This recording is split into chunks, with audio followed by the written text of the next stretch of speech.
स्वागत है आपका हमारे YouTube channel science research centre पे। आज हम देखेंगे इम्पोर्टेंट टॉपिक है जो 12 के बोर्ड एग्जाम में बार बार पूछा जाता है, और वो है एल्डिहाइड तथा उसके निर्माण की विधियाँ।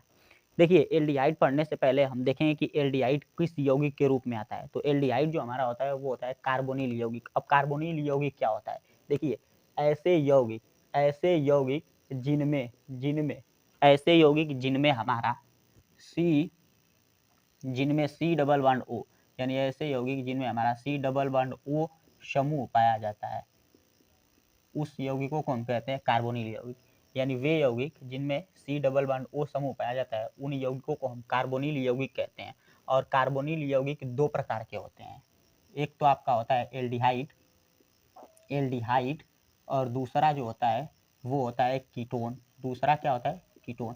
अब इन दोनों में अगर हम लोग देखें कार्बोनिल यौगिक, तो एल्डिहाइड में भी आपका जो यौगिक का वो पाया जाता है सी डबल वन ओ, और इधर आपका एच, यानी ये एल्डिहाइड है जिसमें आपका कार्बोनिल यौगिक पाया जा रहा है। और कीटोन में भी आप देखें यही होता है सी डबल बॉन्ड ओ, और यहाँ बैलेंसिंग खाली होती है। यानी कार्बोनिल यौगिक ऐसे यौगिक होते हैं जिनमें सी डबल बॉन्ड ओ समूह पाया जाता है, और ये दो प्रकार के होते हैं। एक तो एल्डिहाइड में भी वही होता है समूह, और कीटोन में भी वही होता है। तो हमें जो इंपॉर्टेंट टॉपिक पढ़नी है अभी, वो हम पढ़ेंगे एल्डिहाइड। तो एल्डिहाइड किसे कहते हैं? याद रखिए, ऐसे यौगिक जिनमें आपका क्या पाया जाता है? ऐसे यौगिक जिसमें सी एच ओ समूह पाया जाता है, उसको हम कहते हैं एल्डिहाइड। यानी ऐसे यौगिक जिसमें सी एच ओ समूह पाया जाएगा, इसे हम कहेंगे एल्डिहाइड। इसको आप ऐसे भी लिख सकते हैं, इसको हम एल्डिहाइड कहेंगे। अब एल्डिहाइड के अगर ऊपर चर्चा करें, तो हमने एल्डिहाइड देख लिया कि ऐसे यौगिक जिनमें सी एच ओ समूह पाया जाता है उसे एल्डिहाइड कहते हैं। अब कोई आप दे दीजिए, जैसे यहाँ पे आप श्रृंखला कोई रूप में आप दे सकते हैं, जैसे आप CH3 सी और आप एच ओ भी लिख सकते हैं, या इसी को आप ऐसे करके इधर दिखा दीजिए और ये कर दीजिए। डायरेक्ट तरीके से इसको आप इस रूप में लिख सकते हैं CH3 CHO। अगर इसका आप नाम देखेंगे तो एक कार्बन के लिए मेथ और दूसरे कार्बन के लिए एथ, तो इसका नाम हो जाएगा एथ। ये आपका जो एल्डिहाइड हो जाएगा। दो तरीके से आप नामकरण देख सकते हैं। अभी नामकरण नहीं देखेंगे, अभी बनाने की विधि देखेंगे। एक तो आप नामकरण साधारण तरीके से दे सकते हैं, और दूसरा जो आप नाम दे सकते हैं IUPAC नाम देख सकते हैं। तो इसका नाम आप एथेनॉल लिख सकते हैं, इसका नाम है एथेनॉल। क्या है? एथेनॉल। तो इसको हम एथेनॉल कह सकते हैं। अब देखेंगे हम इम्पोर्टेंट जो टॉपिक थी वो निर्माण विधियाँ हैं, यानी एल्डिहाइड का निर्माण हम किस प्रकार करेंगे। तो आप याद रखेंगे एल्डिहाइड में RCHO। अब आर की जगह पे आप जितने नंबर आप कार्बन रख सकते हैं वो आपका एल्डिहाइड बनता जाएगा। आर की जगह पे या तो आप C2H5 रख सकते हैं, या आर की जगह पे आप CH3 रख सकते हैं। आप जो भी रखेंगे वो आपका एल्डिहाइड के रूप में नाम बनता चला जाएगा। तो एल्डिहाइड निर्माण की विधियों में सबसे पहला हम देखेंगे कि एल्डिहाइड कैसे बनाएं, तो हम एल्कोहल के द्वारा सबसे पहले बनाएंगे। तो लिखा है एल्कोहल के ऑक्सीकरण के द्वारा। अब देखो, आप हमेशा याद रखिएगा, एक रिएक्शन आपको हमेशा याद रखना है, ध्यान से सुनिए। एक रिएक्शन आप हमेशा याद रखिए, ऑक्सीकरण जब भी आए तो अधिकतर उसमें हम ऑक्सीकरण के रूप में प्रयोग करते हैं K2Cr2O7 का। इसके साथ साथ आप H2SO4 का भी प्रयोग कर सकते हैं। तो जब इसका नाम होता है ये K2Cr27 पोटेशियम डाइक्रोमेट, जब भी हम पोटेशियम डाइक्रोमेट का यूज करके लगाते हैं हमारा, तो इसका यूज करते ही ऑक्सीकरण होने लगता है। तो ध्यान सुनिए, जब हम 1 डिग्री एल्कोहल का ऑक्सीकरण करेंगे, 1 डिग्री एल्कोहल आप जानते हैं किनको कहते हैं? 1 डिग्री एल्कोहल वो होता है जिनमें OH समूह 1 डिग्री यानी 1 डिग्री कार्बन से लगा होता है। तो यदि 1 डिग्री एल्कोहल का हम लोग क्या कराएंगे? ऑक्सीकरण कराएंगे 1 डिग्री एल्कोहल का, तो RC और आपका जो भी हो RCH2OH, अगर इसका हम लोग क्या कराते हैं? ऑक्सीडेशन कराते हैं K2Cr2O7 की उपस्थिति में, K2Cr2O7 इसकी उपस्थिति में जब ऑक्सीकरण कराएंगे तो यहाँ से एक रहेगा नवजात ऑक्सीजन, और जैसे नवजात ऑक्सीजन इसमें जाएगा, इसका H2 और इसका एक O हमारा बन के निकल जाएगा H2O। क्या बन के निकल जाएगा? H2O।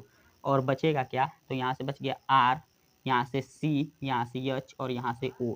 तो हमें मिल जाएगा R C H और O।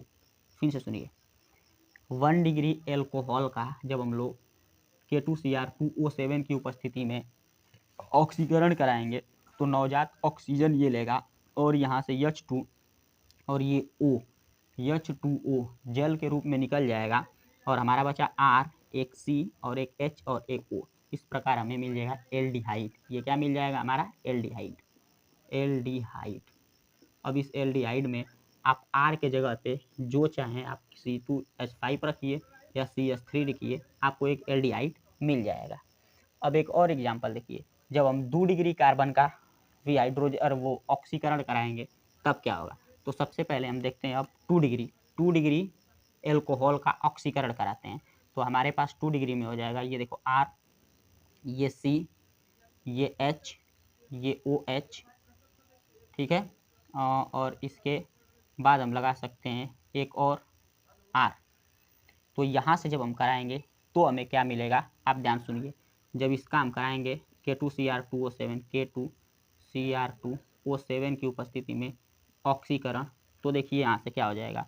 यहाँ से आपका प्रोसेस ये होगा इस उपस्थिति में कराने पे कि यहाँ से आपका 2 डिग्री एल्कोहल से, ये 2 डिग्री एल्कोहल H2O के फॉर्म में जब यहाँ से ये पूरा बन के निकल जाएगा H2O, तो ये हमारे निकलेगा H2O और बच जाएगा ये R, C और ये R और ये ऑक्सीजन बन जाएगा R, C और ये ऑक्सीजन डबल बॉन्ड O के साथ जुड़ जाएगा और ये बन जाएगा R। यानी ये हमारा जो होगा इसको हम कहते हैं कीटोन। क्या कहेंगे, कीटोन। तो 1 डिग्री एल्कोहल का जब हम ऑक्सीकरण कराएंगे तो हमें जो मिल जाएगा वो मिल जाएगा एल्डिहाइड, और 2 डिग्री का जब हम लोग ऑक्सीकरण कराते हैं तो हमें मिलता है कीटोन। तो एल्डिहाइड के साथ साथ हमने आपको यहाँ कीटोन भी बता दिया। तो 1 डिग्री के से कराएंगे तो एल्डिहाइड, तो कीटोन की आवश्यकता होगी तो आप कीटोन भी देख लेंगे, वरना हम केवल एल्डिहाइड के ऊपर चर्चा करेंगे। दूसरा अगर प्रोसेस हम देखें तो दूसरा प्रोसेस जो इसके थ्रू बना सकते हैं एल्डिहाइड, वो हमारी दूसरा प्रोसेस हो सकती है एल्कोहल के विहाइड्रोजनीकरण द्वारा, यानी एल्कोहल के विहाइड्रोजनीकरण द्वारा। एल्कोहल का क्या करा देंगे, एल्कोहल का विहाइड्रोजनीकरण, विहाइड्रोजनीकरण, ड्रोजनीकरण। एल्कोहल का जब हम विहाइड्रोजनीकरण कराएंगे तो हमें जाकर के एल्डिहाइड मिल जाएगा। विहाइड्रोजन याद रखना, विहाइड्रोजनीकरण का मतलब होता है हाइड्रोजन निकाल, H2 गैस को निकालना। विहाइड्रोजनीकरण का मतलब ही होता है हाइड्रोजन गैस बाहर निकालना। अब इसके लिए हमें कुछ उत्प्रेरक लेने पड़ते हैं कैटलिस्ट के रूप में, या तो हम कॉपर ले सकते हैं या तो इसके साथ साथ एजी ले सकते हैं, और इसके साथ हमें टेम्परेचर लेना होगा 300 डिग्री सेल्सियस, याद रखिएगा। तो हम एल्कोहल का विहाइड्रोजनीकरण कराते हैं तो हमारे पास कोई भी 1 डिग्री एल्कोहल होगा, R, C, H2 और OH, ये हमारे पास 1 डिग्री कार्बन है, यानी जिससे 1 डिग्री एल्कोहल। तो 1 डिग्री एल्कोहल का जब हम हाइड्रोजनीकरण कराएंगे इसकी उपस्थिति में, तो कॉपर या Ag की उपस्थिति में 300 डिग्री सेल्सियस पे, तो याद रखिए विहाइड्रोजनीकरण में निकलती है हाइड्रोजन। तो हम देखिए यहाँ से इस हाइड्रोजन को या इसी हाइड्रोजन को, इस हाइड्रोजन गैस को हम निकाल देंगे तो हमारे पास हाइड्रोजन गैस निकल जाएगी। अब जैसे हाइड्रोजन गैस निकलेगी तो बचा क्या, R, C, H और O।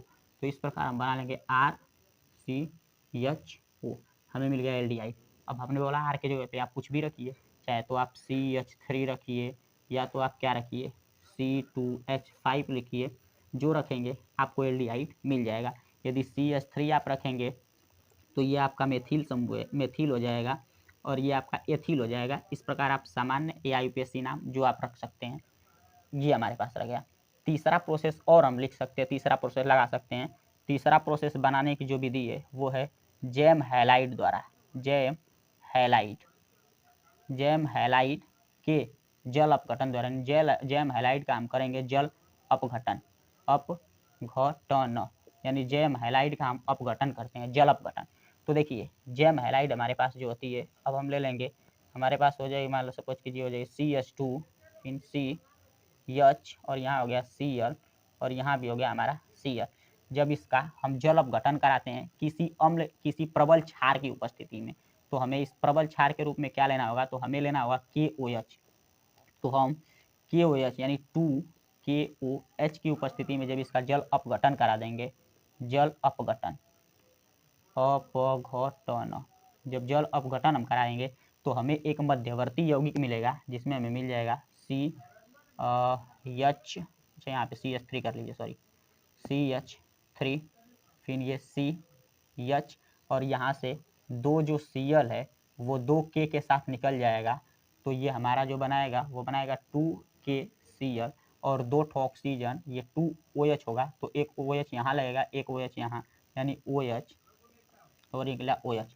अब एक बात आप याद रखिएगा, जब भी दो OH समूह एक ही कार्बन पे लगे होते हैं तो वो स्टेबल नहीं होते, यानी इस रूप में ये 2H और ये जल बन करके आगे आपके निकल जाएंगे H2O, जल बाहर बन के, पानी बन के जल निकल जाएगा और प्लस के रूप में, और बच जाएगा CH3, CH और एक O। फिर से ध्यान सुनिए, जब भी हम जल अपघटन कराते हैं किसी प्रबल क्षार की उपस्थिति में, तो यहाँ से हमें जो मिलेगा 2K के साथ 2Cl निकल जाएगा, 2KCl, और बच जाएगा हमारे पास ये जगह खाली, तो यहाँ पे OH आकर के जुड़ जाएगा, तो हमारे पास ये मिला OH OH। दो OH एक कार्बन पे स्टेबल नहीं रह सकते, इसलिए ये जल बन के निकल जाता है, एक ऑक्सीजन बचा, तो हमारे पास बच जाएगा, जल हमने निकाल दिया तो बच गया CH3, CH और एक O।